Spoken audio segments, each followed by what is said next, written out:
রান্না না জানা মেয়েটা আজকে অনেক কিছুই রান্না শিখেছে একা থাকার দৌলতে। তাই ফ্ল্যাটের ব্যালকনিতে বেড়ে ওঠা একটা আগাছার মতোই বলতে পারেন কুমড়ো গাছের পাতা দিয়ে ভাবলাম একটা রেসিপি বানাই। ওয়েদারটাও বেশ ভালো, তাই রেসিপিটাও একটু অন্যরকম। প্রথমে তিনটে শুকনো লঙ্কা শুকনো কড়াইয়ে ভেজে নিচ্ছি। পেঁয়াজ, রসুন আর কাঁচা লঙ্কাও কেটে রেখেছি। কড়াইয়ে একটু সর্ষের তেল দিলাম, আর ওই কেটে রাখা পেঁয়াজ, রসুন আর কাঁচা লঙ্কাগুলো ভাজতে দিলাম। বাটা আমার প্রথম থেকেই খুব ভালো লাগে, তবে একা থাকার সুবাদে বাটা খাওয়ার নেশাটা খুব বেড়ে গেছে। বেশ কচি কচি কয়েকটি কুমড়ো পাতা জল দিয়ে ধুয়ে রেখেছি এখানে। ওইদিকে আমার পেঁয়াজ, রসুন, কাঁচা লঙ্কা ভাজাটা হচ্ছে। এগুলোকে হাত দিয়ে আমি একটু একটু করে ছিঁড়ে নিচ্ছি, তাহলে এর আঁশটাও বেরিয়ে যাবে। এই যে দেখছেন আঁশটা রয়েছে তার। এইভাবে ধীরে ধীরে আমি হাতে করে ছিঁড়ে নেব। চাইলে অনেকে কেটেও নিতে পারেন বটিতে, তবে হাতে করে ছিঁড়ে নিলে আঁশটা অনায়াসে বেরিয়ে যায়, এবং পাতা যত কচি হবে খেতে তত বেশি মজা লাগবে।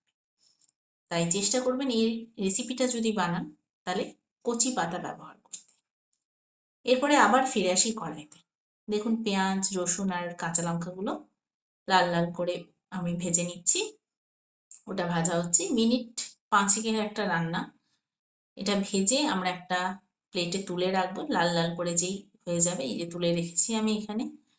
তারপরে সেই কড়াইতে যে একটু তেল রয়েছে তার মধ্যেই আমি দিয়ে দিলাম ওই কুমড়ো শাকগুলো, যাতে পাতাটা একটু নরম হয়ে যায়। কুমড়ো পাতাতে একটু খসখসে হয়, তাই জাস্ট একটু পাতাটাকে নরম করে নেওয়া। কোনো এখানে আমরা নুন বা কোনো রকম কিছু ব্যবহার আমি এখানে করছি না, শুধুমাত্র ওই তেলের মধ্যেই পাতাগুলো দিয়ে জাস্ট একটু নেড়ে চেড়ে নেওয়া, পাতাটাকে নরম করে নেওয়া। এই দেখছেন পাতাটা সুন্দর নরম হয়ে গেছে। এবারে এই পাতাটাকে উঠিয়ে ঠান্ডা করে নেব, কারণ এবারেই তো বাটার পর্ব। আর এখন তো জেনারেলি আমরা শিলনোড়াকে ব্যবহার করি না, তাই বাটাটাও হবে মিক্সিতে।